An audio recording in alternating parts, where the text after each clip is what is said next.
This panel is called YesWeCode. My name is Van Jones, and I'm going to be moderating. We have a real superstar panel here. What we want to get into is just this basic conundrum that we have, this kind of paradox, this contradiction, where you have in the tech sector, for every one qualified American, there are 3 jobs open. But in the rest of the economy, for every one job open, there are 3 Americans trying to get it. So you're looking at a situation where the skills mismatch is extraordinary, and that's especially troubling for low opportunity communities. African American, Latino, Appalachian, POE, low income, low wealth, low opportunity communities are especially missing out.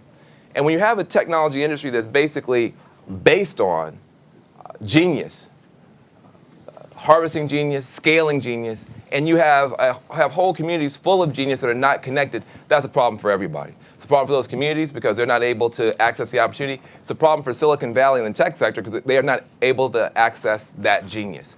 So we're going to have a whole panel here of amazing folks to talk about what is being done to build this pipeline from communities where genius is stranded into places where people know how to scale it and use it. And to start off, we want to show a video. Now, this video is from a hackathon that happened in Oakland, and it was focused on African American boys and young men in Oakland. Now, 2 things about that before we started. Number 1, wait, don't start. Please stop. Rewind it. Thank you. Oh, I love this conference. 2 things about it. First of all, obviously, women are a huge section of people who are being left out or not being lifted up in the tech sector. We're going to talk about that as well.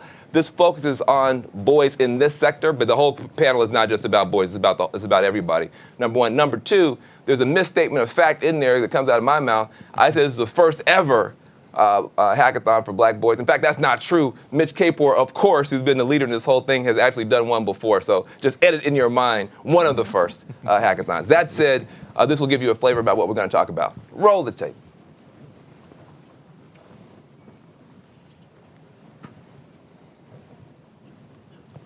I can't hear it. Can we get sound, please?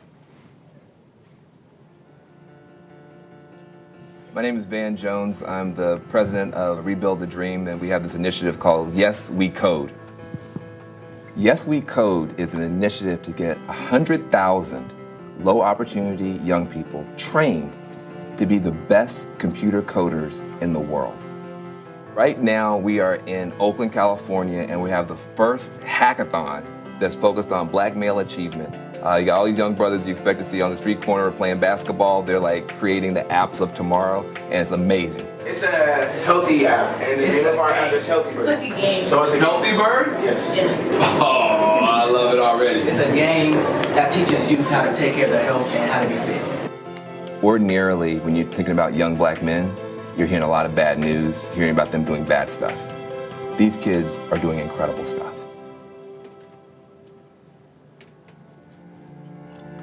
We tell these young black guys, all right, you basically can be successful 4 ways, right? You're either going to be a hustler out in the corner, or you're going to be a basketball player, or you're going to be a rapper, or you're going to be Barack Obama. Okay, that's it. That's your whole menu, all of which is highly unlikely. What if there were a 5th door that said you can also be a coder? You can also be somebody who creates the future with your own hands. That's what YesWeCode's all about. In Silicon Valley, you wear a hoodie, you're Mark Zuckerberg. But don't wear a hoodie looking like Trayvon. You ask me why I'm up here. I'm up here for Trayvon. When you see this kind of opportunity out there and you see it missing this many young people, you got to step in, especially when you know when the young people get involved, they're going to take it to a completely different level.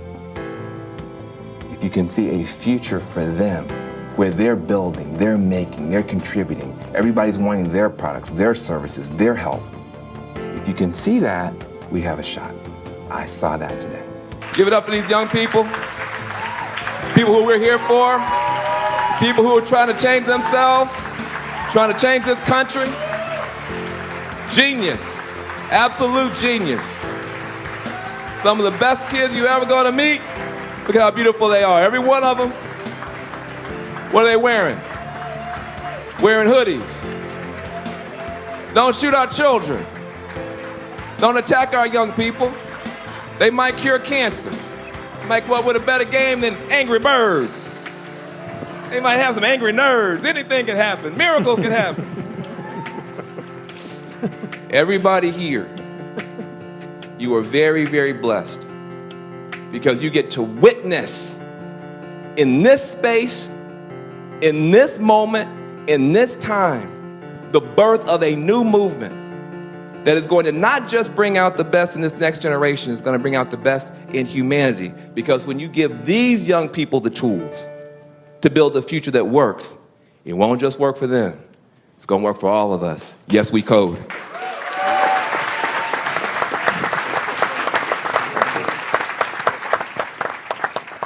So it's been a real journey for me, and I'm going to introduce our colleagues here. But this is something I'm somebody I've worked in low-income communities my whole career. I've worked to try to get kids out of jail into jobs. I was fortunate to work in the White House for a while. I've taught at Princeton. I've never seen kids as smart as these. What we saw in Oakland was just life-changing for me. In the brilliance and the beauty of these young folks. And what's amazing, and what we're going to talk about is, these kids are 30 minutes from Silicon Valley.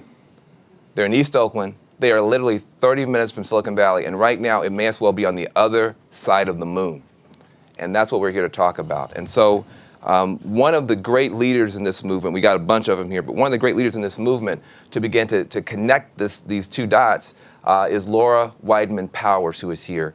She is the leader, and you saw a number of organizational names flash up there. We could have flashed up many, many more that are part of this overall movement. She is leading an effort called Code 2040.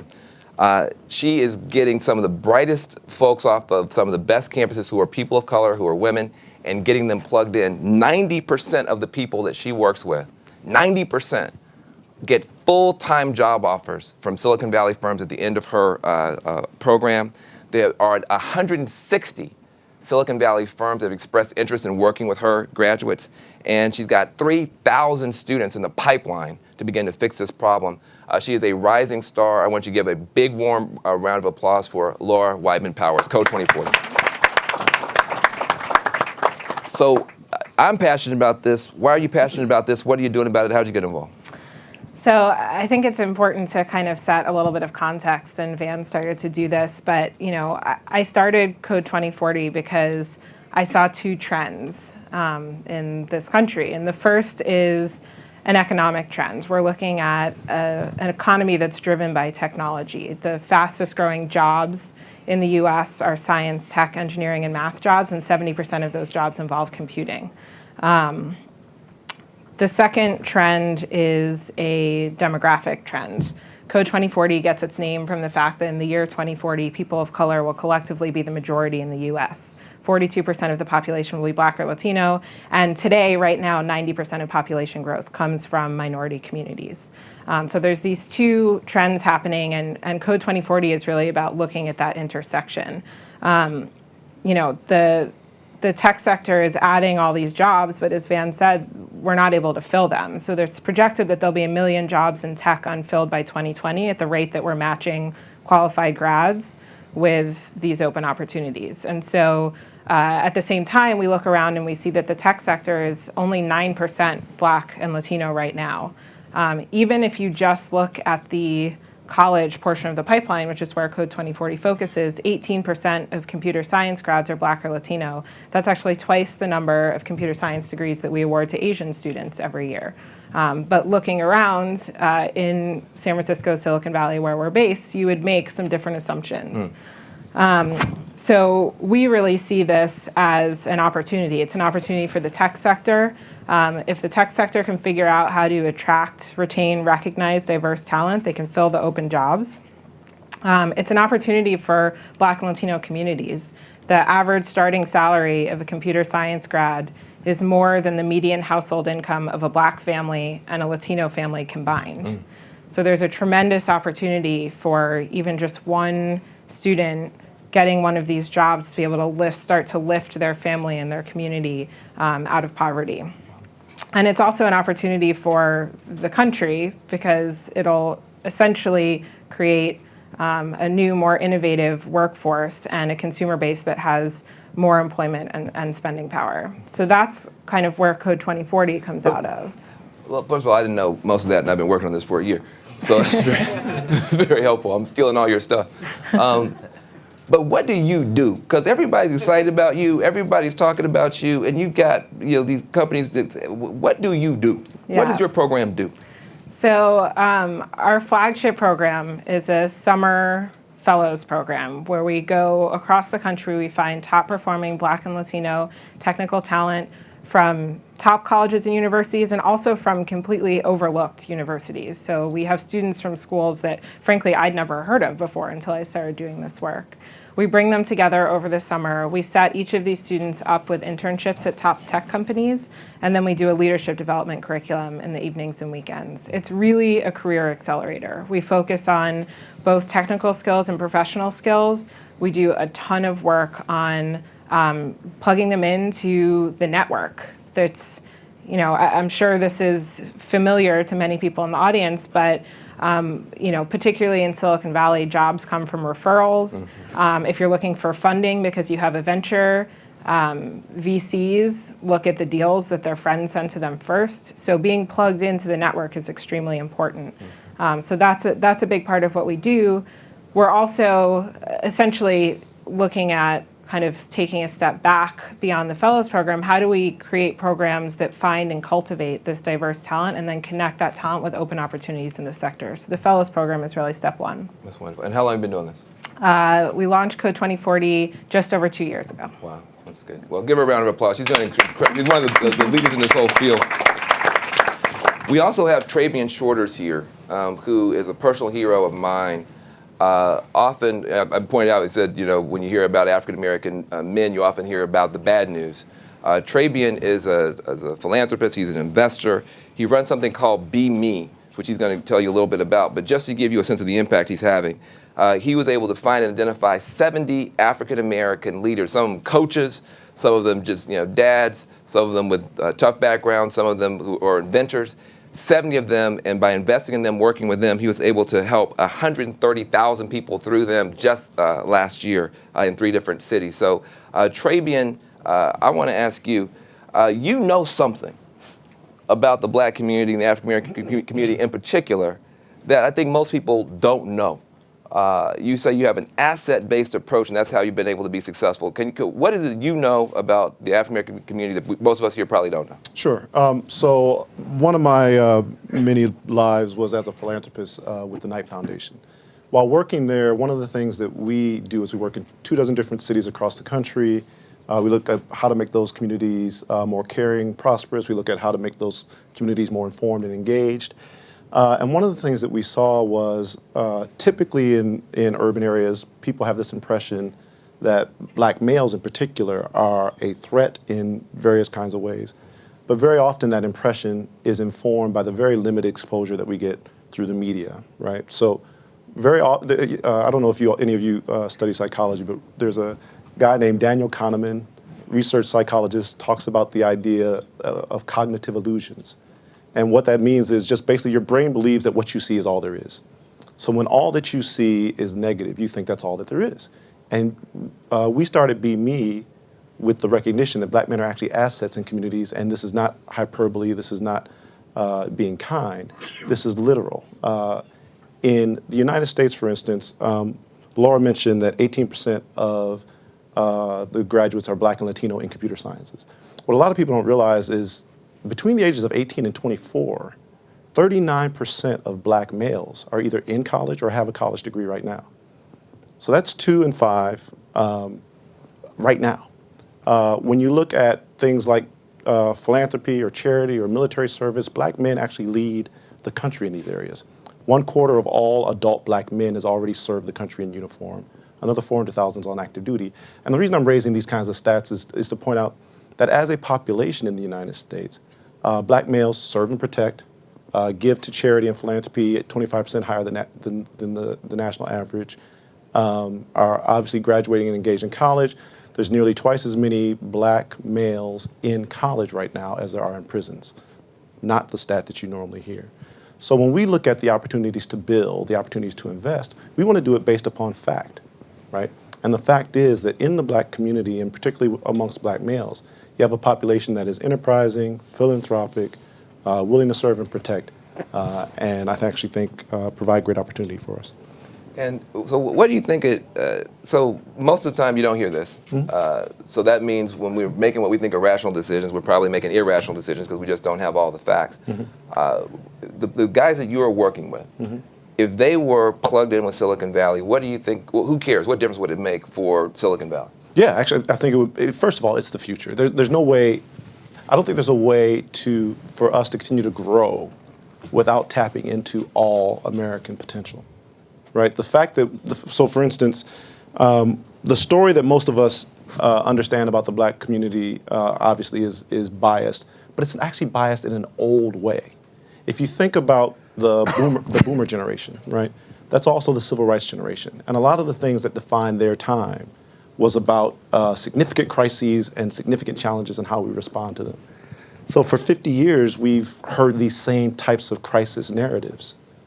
But the reason that the baby boomers are celebrating the 50th anniversary, the civil rightsers are celebrating the 50th anniversary of everything, is because they were around 50 years ago, right? And the largest generation in the history of the country is not the boomers, it's the millennials. It's these 20, 30-somethings who will inherit the nation. They are very diverse, they are very talented, they have a very different view of race and class and context and technology and connectivity. And so, when we look at the BME community, it's made up of those guys. And it's not just, the black guys. It's folks of all race, all nationality, male and female. But we focus on the black males specifically because they are the population that is cast in the American mind as detrimental to the future of the country. Gotcha. So we think that's a mistake. Very, very good. Well, I want to give him a round of applause. The stuff he's doing is unbelievable, and I hope you guys will look into it. When you talk about generations and spanning generations, we're so lucky to have Mitch Kapor here, who, on the one hand, is a part of that generation you just mentioned, and which I'm old. Right, and is reaching out and has been the leader in engaging. Mitch Kapor is the kind of founding father of this entire movement to get different kinds of people involved in technology. The Kapor Center has engaged, let me make sure I get the numbers right, has gotten 2,500 kids through that program alone engaged, involved, being a part of a better future. Also, as a venture capitalist, as somebody who has been a leader in Silicon Valley in his own right, the Kapor Capital has gotten behind 150 social impact startups, and they're winning. And so many of you here share his background, his passion for business, for technology. He's not doing this for charity. He's doing it for impact and also for financial success. Mitch, why are you in this, and what are you seeing? So a little bit of context now. We can come to this slide here, which actually explains a lot if I decode it. On the left, seated at the keyboard, that is a picture of me when I was 15 years old at my first computer, at a summer program that was transformative in my life. Interestingly, the computer is not the keyboard. You could see on the right of that image is something that looks like an oil burner. That's the computer. That's how long ago it was. But it was, it got me excited about computers. It gave me a chance to do programming hands-on when I was 15, and it was very rare then, and it set me in my course in life, founding Lotus 123, the spreadsheet, helping get Lotus Notes started, and everything else. So through personal experience, I know it's transformative. Over on the right is one of the young women in our Summer Math and Science Honors Academy, or SMASH, similarly with hands-on experience, learning to code, learning some robotics, very, very transformative. We take kids who, believe me, are maybe heading to community college and in this very intensive 3-summer program that is both academic and social, get them moving in another direction. And we have kids at MIT and Stanford and Cal and Harvard and everywhere. It's one of the things we do. but we're leaving behind 99% of the talent. So for every person like this young woman that we carry forward, we're not developing the talent we have in this country. And you've heard the statistics. I don't need to repeat them. It's bad for them. It's bad for us. It's bad for national competitiveness. There is no ground on which it is defensible not to create opportunities for everyone to develop their talent. And so in my 7th decade, the thing that keeps me getting up in the morning and excited about investing in entrepreneurs and working with young people is the prospect of doing something about that. Awesome. So give us a little bit of context, because you are universally esteemed in Silicon Valley as a tech guy, and you could have just done a couple of victory laps, and that would have been fine. Nobody would have criticized you. Why did you make this big pivot and start years before everybody else focusing on this? Well, I've always been someone who has been early, arguably too early, looking around corners. So I was into personal computers in the mid-'70s when they were still crazy, and into the internet in the late '80s and early '90s when it was still crazy. And so my view is it just seems like a marginal kind of thing now to be concerned about it, but my conviction is it's well on the way to becoming a completely mainstream kind of issue, and I just do what I do. But let me tell you one thing about why I get so passionate about this, because there's a connection between the kids in the programs and the hackathons and the big companies being created in Silicon Valley and what they are doing. And I think that equation can change and needs to change, because frankly, we do not need another photo sharing application, and we do not need another instant messaging application, not even one that sells for $19 billion. And the thing about entrepreneurs, I know from my own experiences, they tend to scratch their own itch, which is to say that the problems that they face become the opportunities that they see. And if their life experience is a different life experience, they're going to see different problems, they're going to face different problems in their communities, and they're going to see them as opportunities. So if and as we develop the talent in places where it is not, like low-income communities of color, and we are able to not lose those kids as they come through the pipeline, the kinds of businesses that they're going to start are going to be ones that will tackle a different set of problems. And we are already seeing this in our portfolio, because we're about 50% people of color and women in the entrepreneurs that we fund, and we have a strict social impact criteria. And the problems that they're solving in bilingual education, in disrupting payday lending, in bilingual online learning for English language learners, these are and in low-cost prison phone calls as a way for people to stay in touch with their families.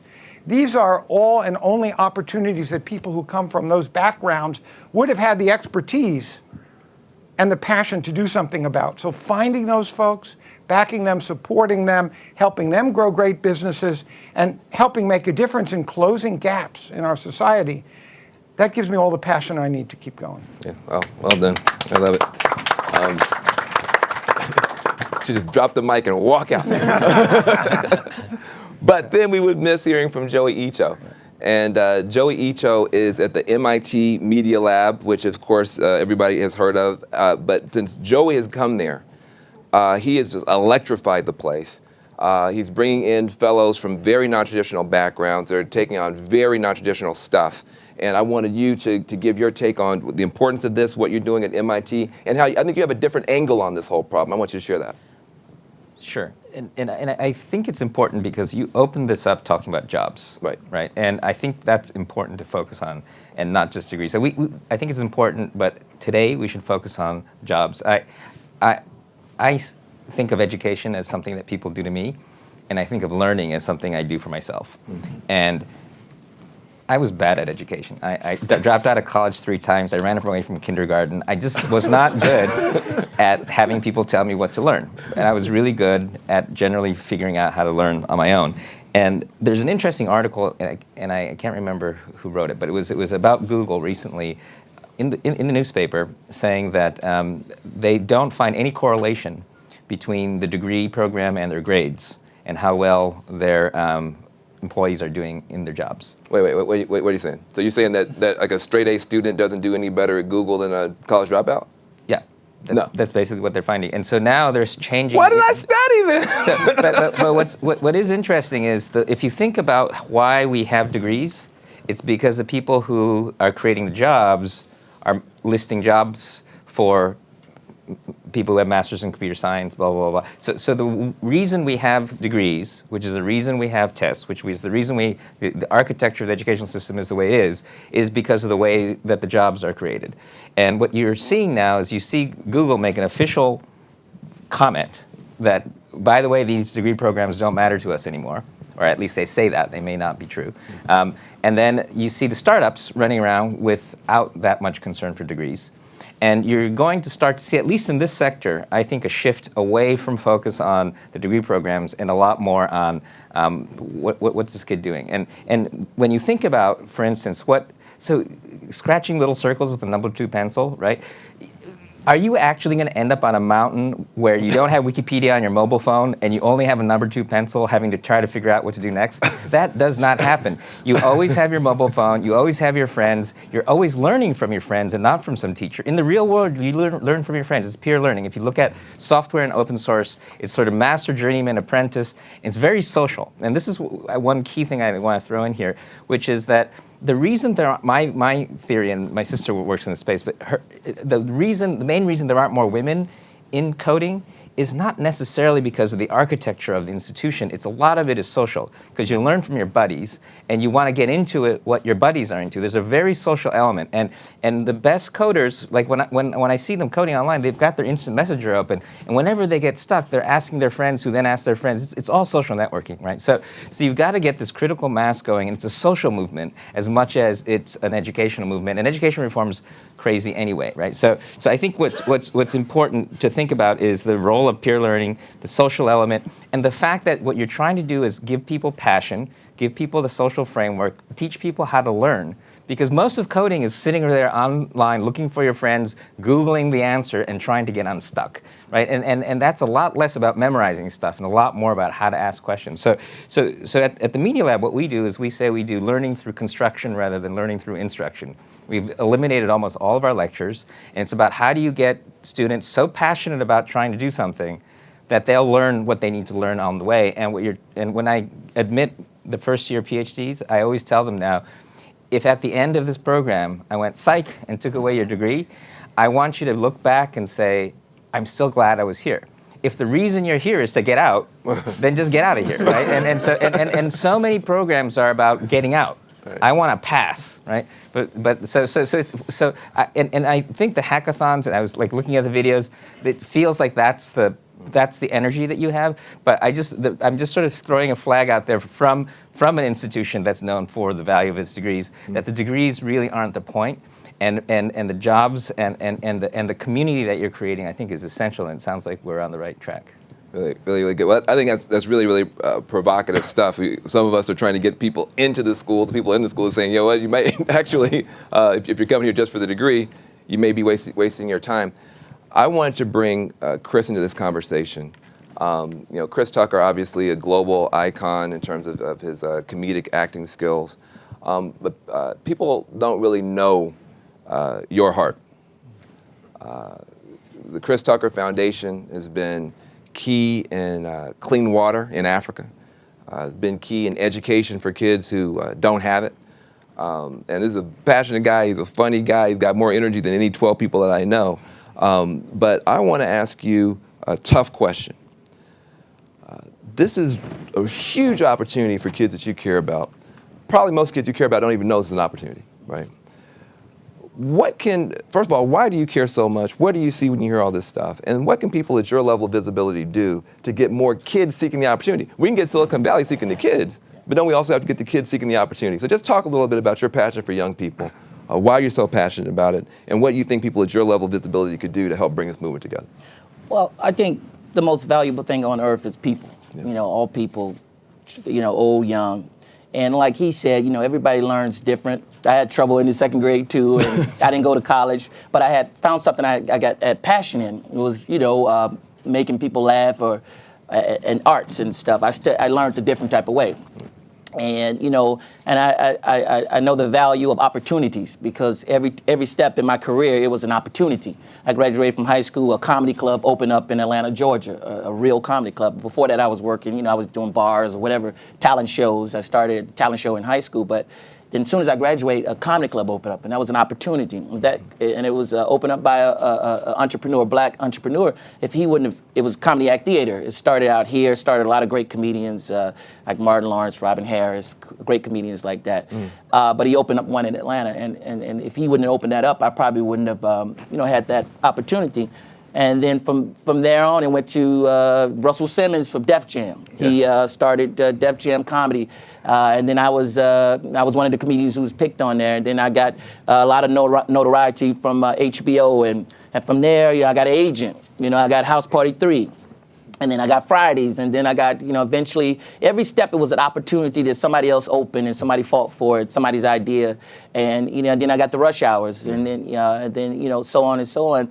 But, and timing is important. And now this is the time for this generation to be involved, everybody to be involved, because it's here and it's staying and it's growing. So and I love I learned so much from people, and I'm on the road now. I travel all over the comedy clubs, working on a whole new show, comedy, because I started out doing stand-up comedy, and and the kids are so the kids are the future, man. So so that's why I'm passionate about this. That's good. Well, I want to thank you. The whole YesWeCode thing got started.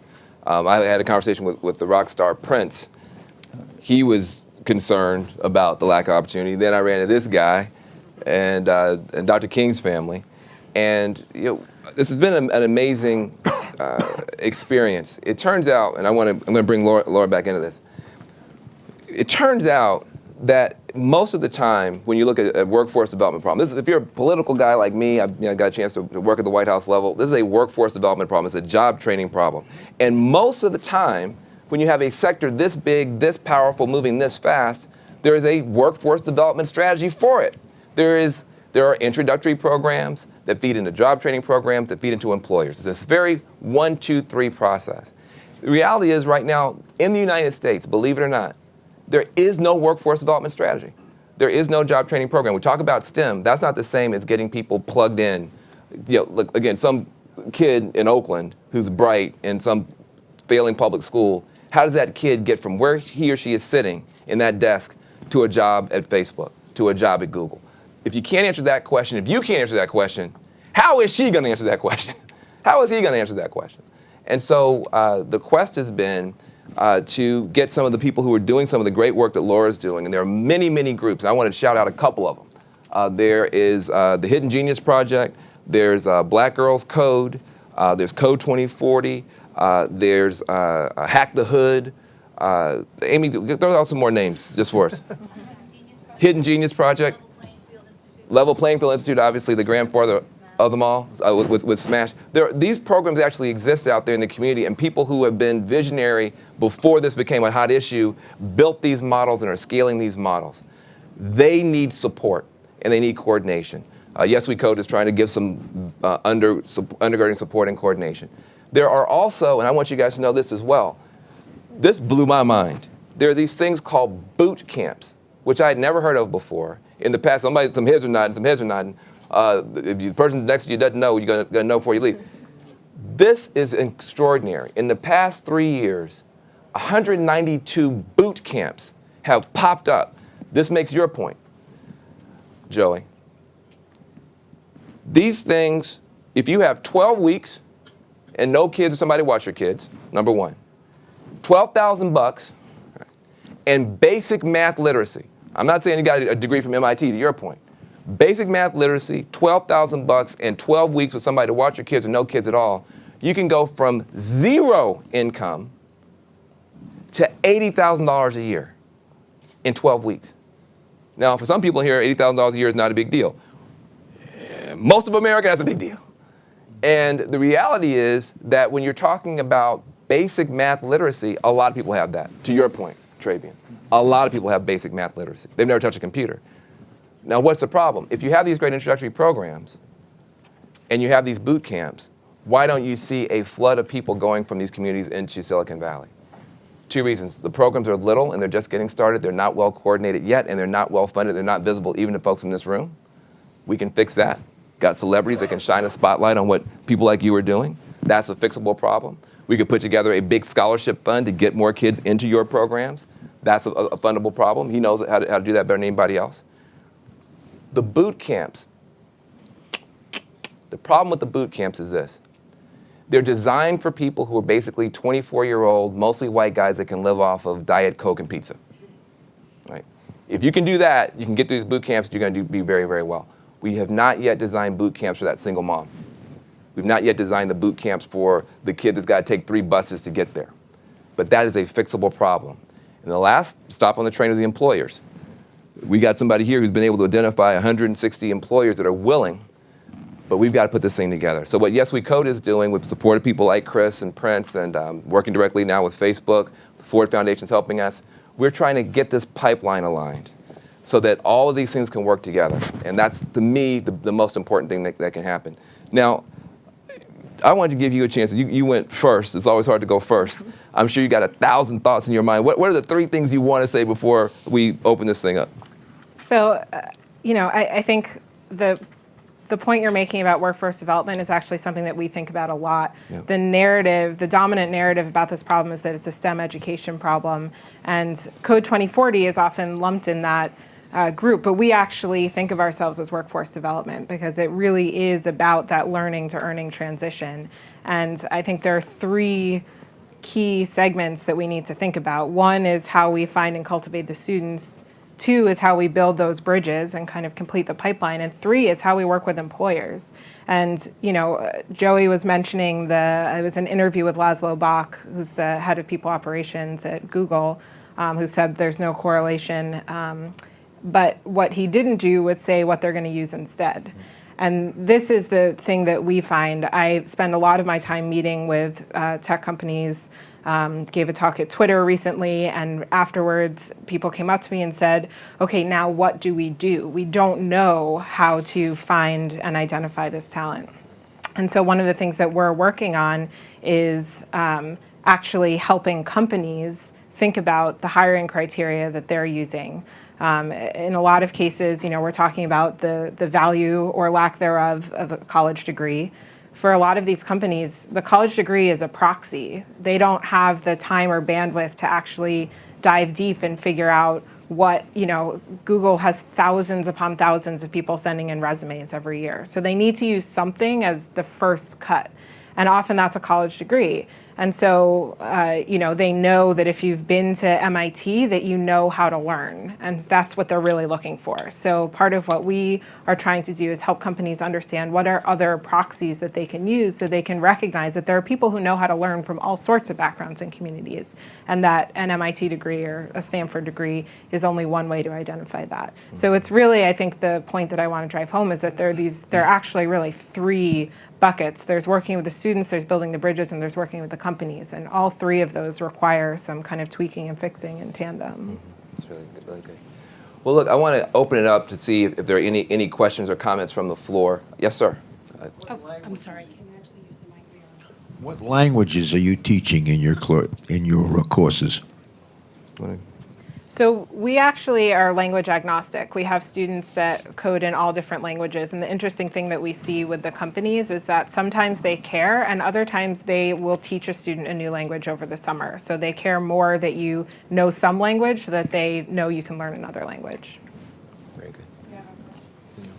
Thanks. What would you say the public schools need to do? I mean, I think on this question of workforce development, they're completely failing. I mean, they basically are training you to apply to college to get that job that requires a college degree. And at least they should have choices for the students early in their high school careers for this. So a couple more depressing statistics that weren't mentioned. If you look at the number of students taking AP computer science exams, there's a whole bunch of states in which there were 0 Latino students, 0 African American students, and 3 states in which there were 0 women. So taking what? Taking the AP Advanced Placement Computer Science oh my God. exam. So any improvement in getting computer science into schools is actually going to, percentage-wise, make a big difference. And the NSF is funding things. There's private efforts where there are alternate ways of understanding, meeting kids where they are and having like a pre-advanced placement curriculum that is designed to roll into public schools. There's private sector efforts, startups that are focused on high schools and seeing some success. So supporting and encouraging those efforts, both private and public sector, has growing momentum. I agree, and I want to give a shout out to code.org, which has done a great job. Their mission is very simple. They want computer science taught in every school in America, and so they're off and running. You should check them out. But I think we got a long way to go. Yeah. So why don't we go here, and then there's a guy. One more also. Okay. And then behind you, unfortunately, the guy in the back, his arms are going to fall off. So I'll at least get those four in.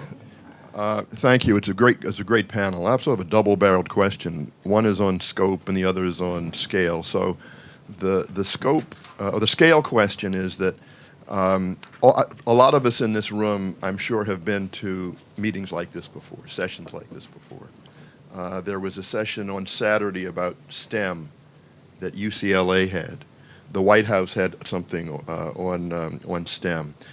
So there are these pockets of things in the computer industry, but they're not aggregating into something more than pockets. So the first question is, how do we aggregate that? How do we link them up? Which is sort of a communications political question. The other piece is, we are holding this, I think this is the Hollywood town. So I guess the scale question is, or is it the scope question is, are what you were saying here relevant to other industries? For example, the entertainment industry, people of color are skyrocketing straight up. The number of women and people of color who are directors and producers and writers and cinematographers, et cetera, or technologists, is stagnant or declining. So I'm wondering, especially with Chris on the panel, whether or not there are lessons that can be learned from Northern California that might also be relevant to the dominant industry in Southern California. Well, let me say something about the aggregation. You might say something about Hollywood. Give you a second to think. You just identified the problem that we came upon, that there's incredibly brilliant work, and you got green shoots now, which is really, really inspiring.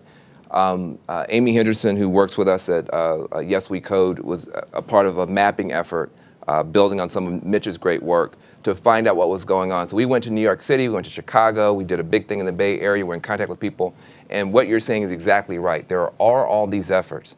What they all say to us is, we need help aggregating. So YesWeCode, we don't do direct training ourselves. There are too many great trainers already out there. Our job is to actually support and to aggregate and to streamline the existing folks. We're going to launch this publicly July 4th. Essence, which is a national black women's magazine, has adopted this as their main campaign. Prince, I'm going to give you guys some bad news. I don't want anybody to get mad at me or send me your therapist bill, but this is true. This summer is the 30th anniversary of Purple Rain. My favorite movie. We are that old. We are that old. And so this summer, Prince is going to do a big celebration tour. It's going to launch July 4th, and it will promote and accelerate this initiative. So Prince, the great rock star, has adopted this. We're working directly with Facebook. We're working directly with the Ford Foundation to get this aggregation to happen. But the reason it's possible to aggregate is because there's already so much great stuff happening that nobody knows about. And this is to Travian's point. There are really good programs that are out there that we believe can now become much more visible. It is, in fact, the case that here in California, those of us who live here, Silicon Valley seems to be eating everything and digitally disrupting Southern California, digitally disrupting Hollywood. You got Netflix and Hulu and everything else going on. But he raised a tough question. Speak to it really quickly. This is a problem not just in the tech sector in terms of talent not being able to get where it needs to go.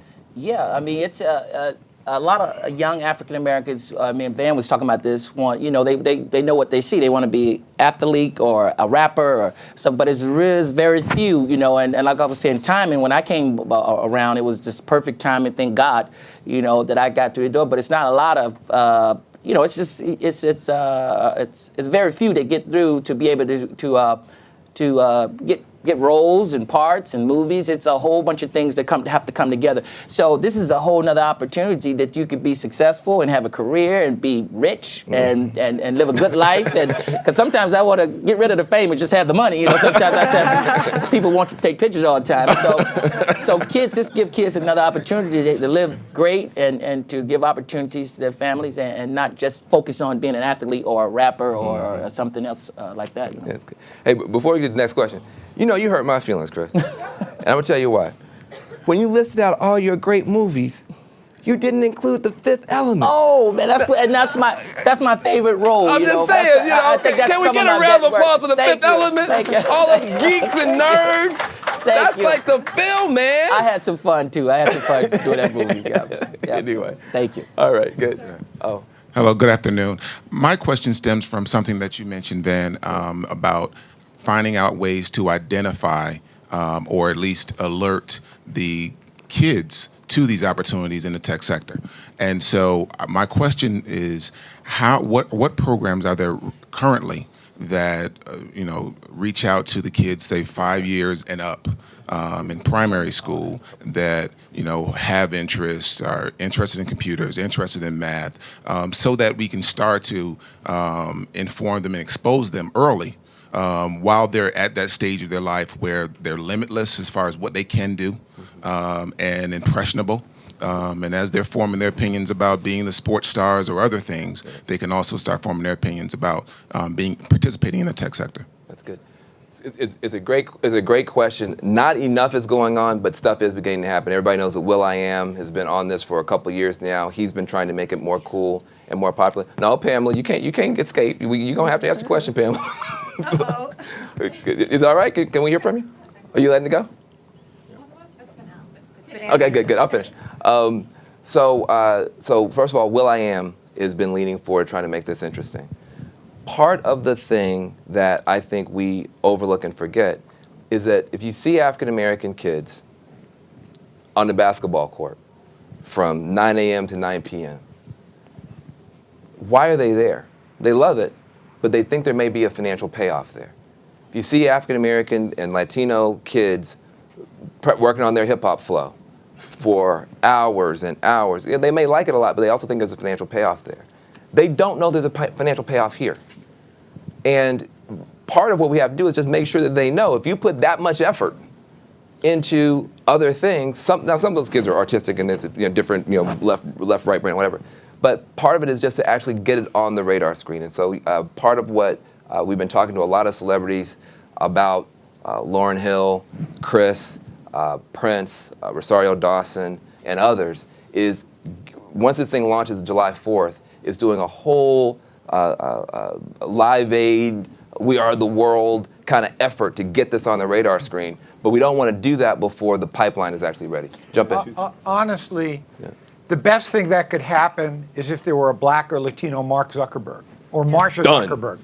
And because a single, highly visible, highly successful entrepreneur who makes a ton of money with a product that lots of people use, who looks more like the kids that we're trying to reach, that's going to do more than anything else.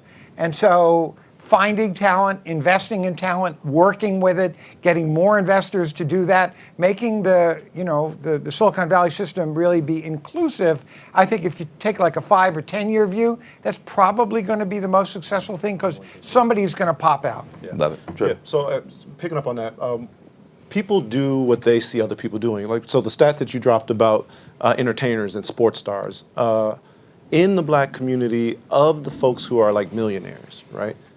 About 4.5%, 5% black millionaires, 4.5%, 5% of black millionaires earn their money through entertainment or sports. The other 95% do not. But people are not aware of this, so they don't aspire to it. And so when we look at communities like Philadelphia, Baltimore, and others, there's a growing tech movement that happens to be black and brown, but it's not connected to these other movements. So at Temple University, for instance, there's an Apps and Maps program, right? This is the university, and this speaks to what Joey was mentioning about construction versus instruction. There are a number of colleges and schools that are bypassing the norms because they're not trying to have the standard curricula, and they're making these opportunities available. Temple's one of them. Knight Foundation, when I was there, funded this Apps and Maps program. MacArthur, which is another board that Joey's on, MacArthur Foundation in their libraries program does this thing called HAMAGO, which stands for hanging out, messing around, and geeking out. And it's all about, again, following up with kids on what their actual interests are and then jumping in, deep diving, letting them play and experiment. And I'm raising these as examples because they're easy to replicate. You know, these are not expensive programs, and they already do exist. Last thing I'll do is a plug for a guy named Emmanuel Cephas, who is a software developer in Baltimore.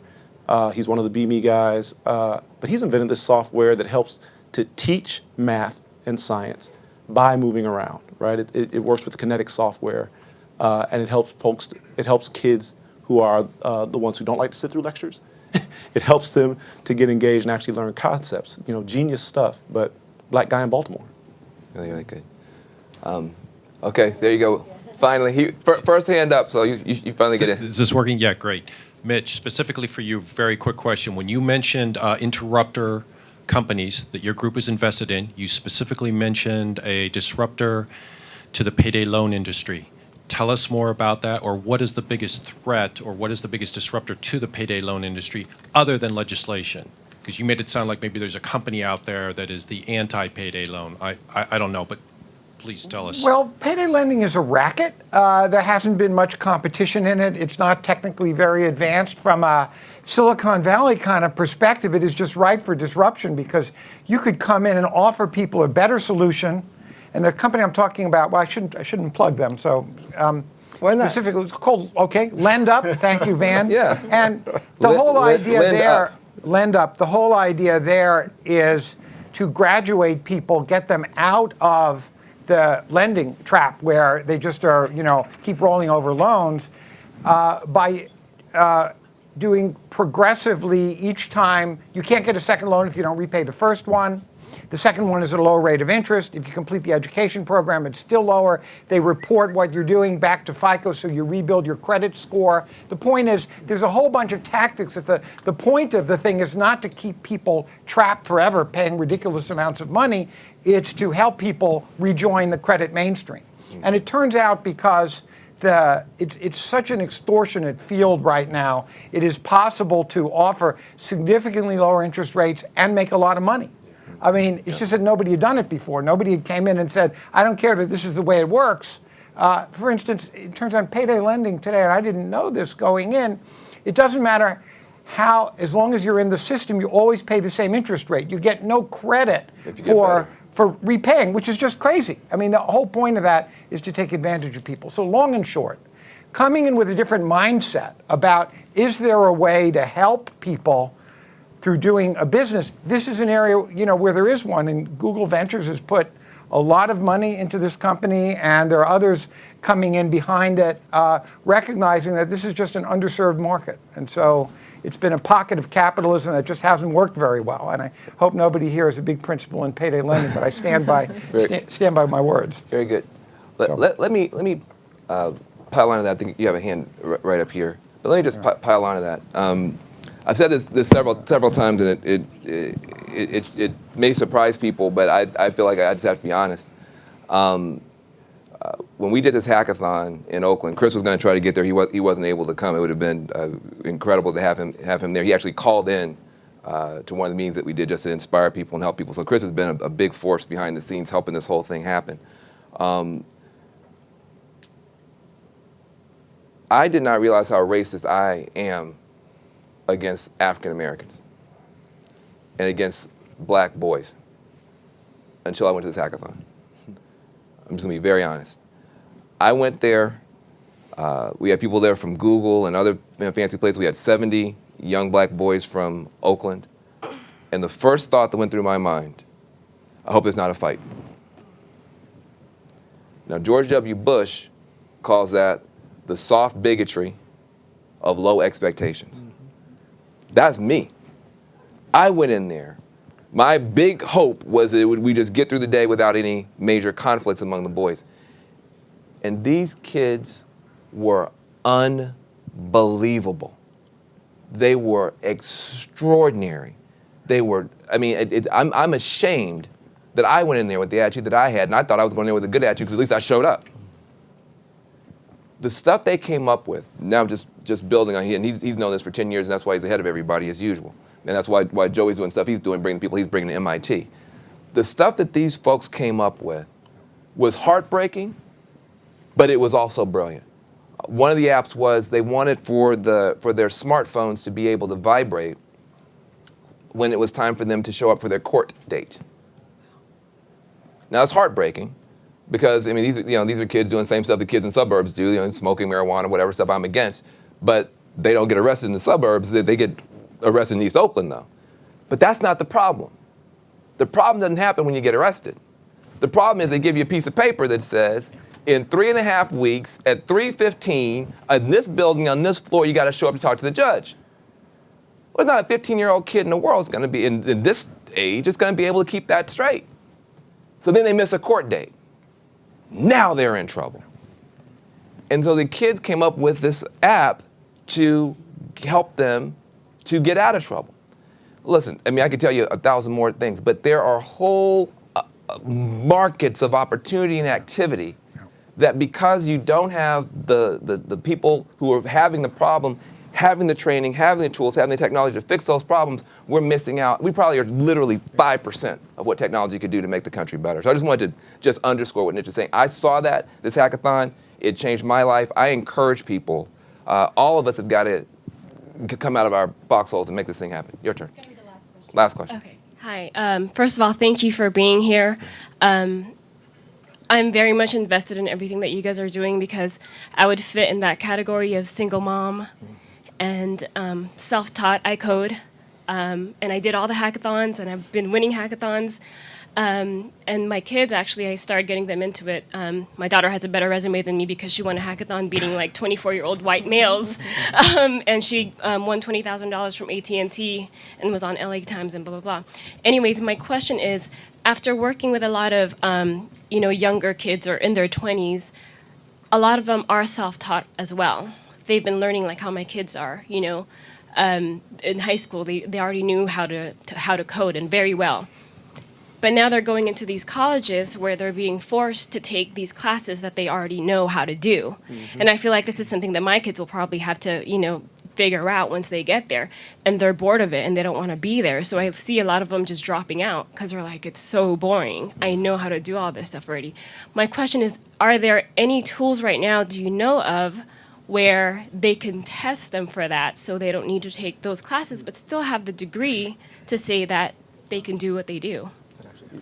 Well, I was just going to say, in higher ed, there is a movement to begin to shift away from having to sit at a desk to get your credit hours to competency-based learning where you get credit based on knowing things. And so I would look for programs that are competency-based because you can shorten the amount of time that it takes because you can place out of things you already know.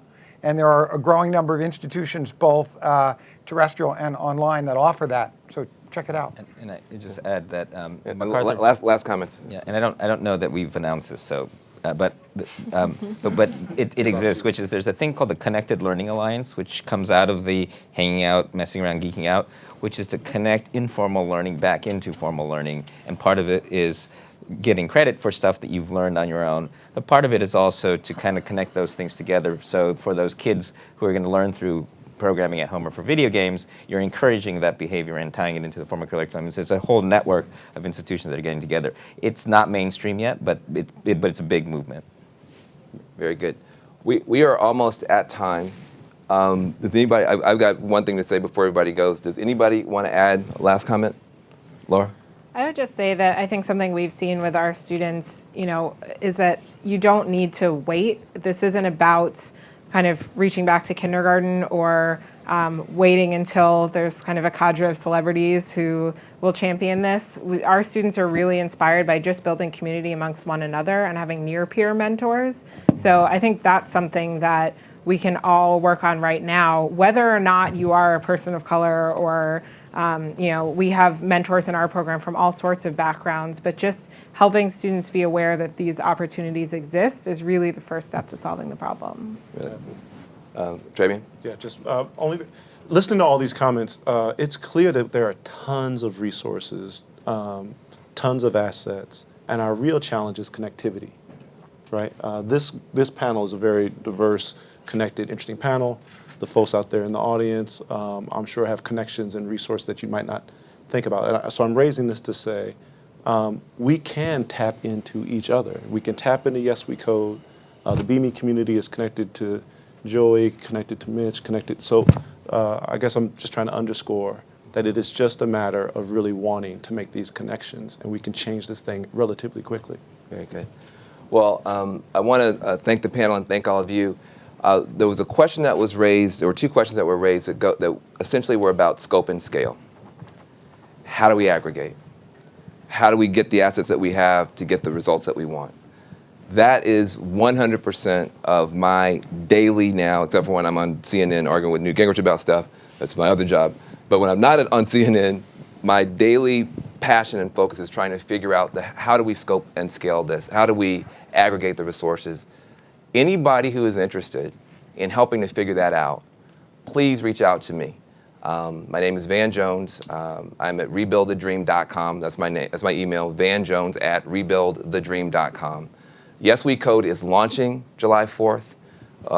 Facebook is helping us. The Ford Foundation is helping us. Prince is helping us. But we need your help as well. If you have ideas about how we could actually, a year from now, be here, not with us talking, but with success stories from your program and many more across the country talking, please come and find me. So thank you very much.